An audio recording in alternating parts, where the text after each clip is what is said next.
So let's talk about copyright and what it is first. Copyright is your protection rights on content that you create, and in the electronic world, like for videos, movies, music, and writing that you post on the internet, say on your blog, it'd fall under the Digital Millennium Copyright Act, DMCA for short.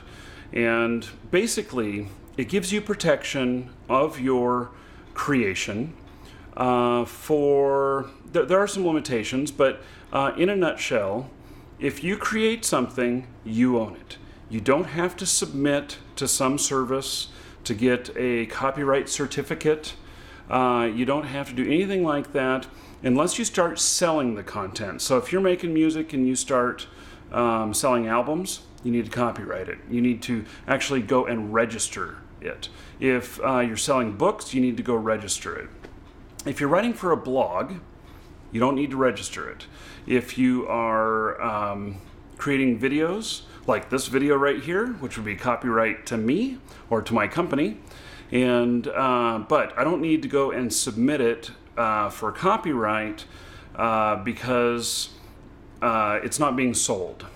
So, but if you're at the point where stuff's getting sold, then you can probably be at the point to where you can afford to pay for some legal assistance on how to do that. It's actually pretty easy and you can do it yourself. You just want to do it right the first time. And so it's something that you would have a lawyer help you with the first time.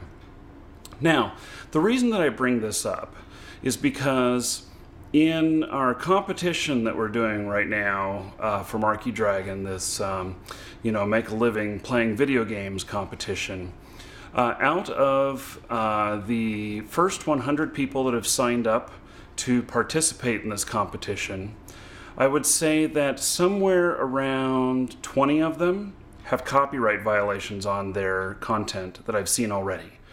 And so that is an issue. And YouTube is really anal about copyright stuff. Now, what I've noticed is that the copyright stuff that there was obvious songs that were being used, that was for the most part is what's being used. And so YouTube has turned around and said, okay, we've identified what song this is, and we are going to then share revenue with the copyright holder of that song. And then you'll notice ads appearing on your YouTube video. And those ads are appearing, they're being revenue shared with the copyright holder, and who knows how much money they're getting, but that's what's going on there. Now, if you're a YouTube partner like I am, they are extremely strict.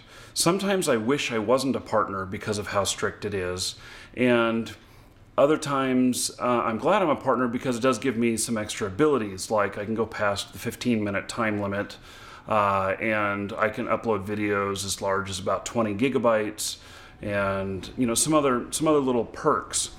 But so the reason I mention this is because of the safety of your YouTube account. Now, you can do all kinds of stuff, you may be able to get away with all kinds of stuff, but if somebody makes a copyright claim against you, then you have to challenge it, or you have to concede to it. And if you get too many copyright claims against your account, YouTube just closes your account. And when you've worked really hard to get all that content up, all those subscribers, all those views on your videos and stuff, you don't want to lose that. So you have to be really careful of that. I believe that YouTube has a two-strike system unless whatever you do is really grievous. So if you were to upload a movie that is obviously copyright, then they may just ban your account right then. But if you get some content in yours that may be owned by somebody else, they probably, first one is a warning and they pull down the video. Second one is a ban. And that may seem really harsh, but that's just the way that YouTube does it, and you don't have any choice on that. You have to play their game, because YouTube is the best solution in town for hosting videos. So now there's some other things with copyright.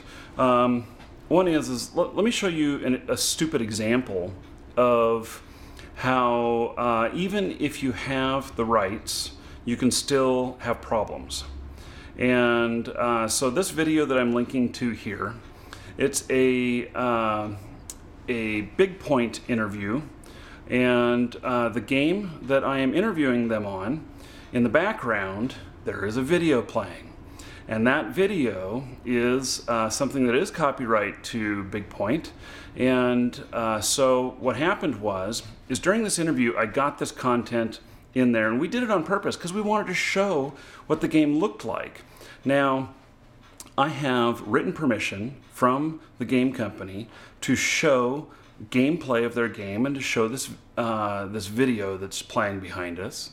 And then I also have written permission for the person that I'm interviewing, which happens to be the CTO. He's C-level staff, and that's pretty much as high as you can get as far as executives in the company.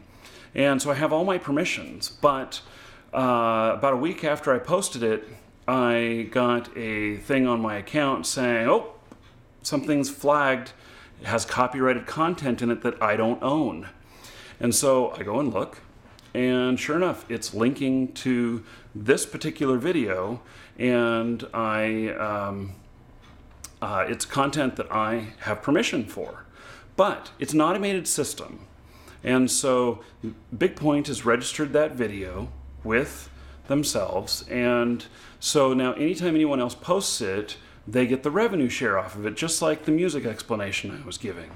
And so what's happened now is any ads that are running on that video, Big Point is getting paid for them off of my interview. That sucks.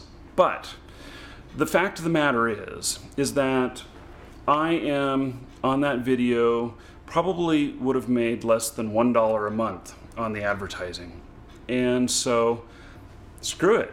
Why take the time to go through in a counterclaim to prove that I have permission when it's not a big deal. So, and this is the type of claim where they're not dinging my account. They're just telling me that someone else has the copyright on something, and they're the ones getting paid for it.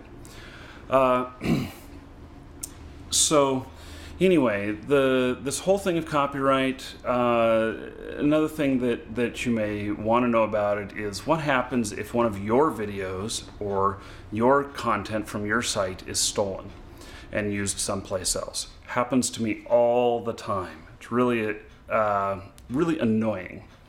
So the Digital Millennium Copyright Act is really strong for the copyright holder.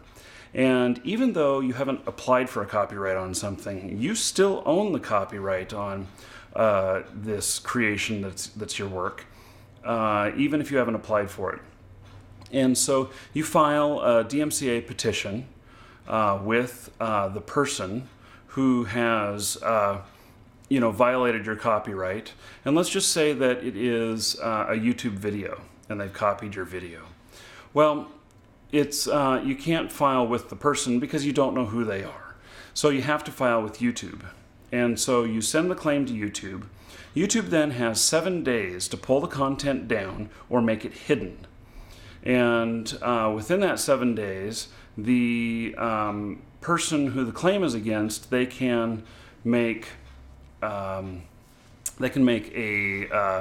counterclaim in defense of themselves if they believe that they really do own the copyright on it.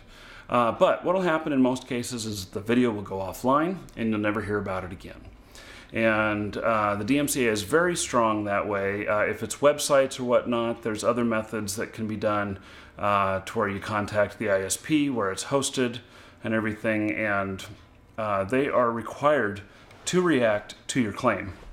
So hopefully that answers your copyright questions. Those of you who are using this content which is created by other people which you don't own, I'm not going to tell you not to use it, but I would caution you to make sure that you are using it in the terms that YouTube or these other video hosts will allow you to, because if you get your account banned, that's a problem. I'm Marcus Eikenberry. Take care.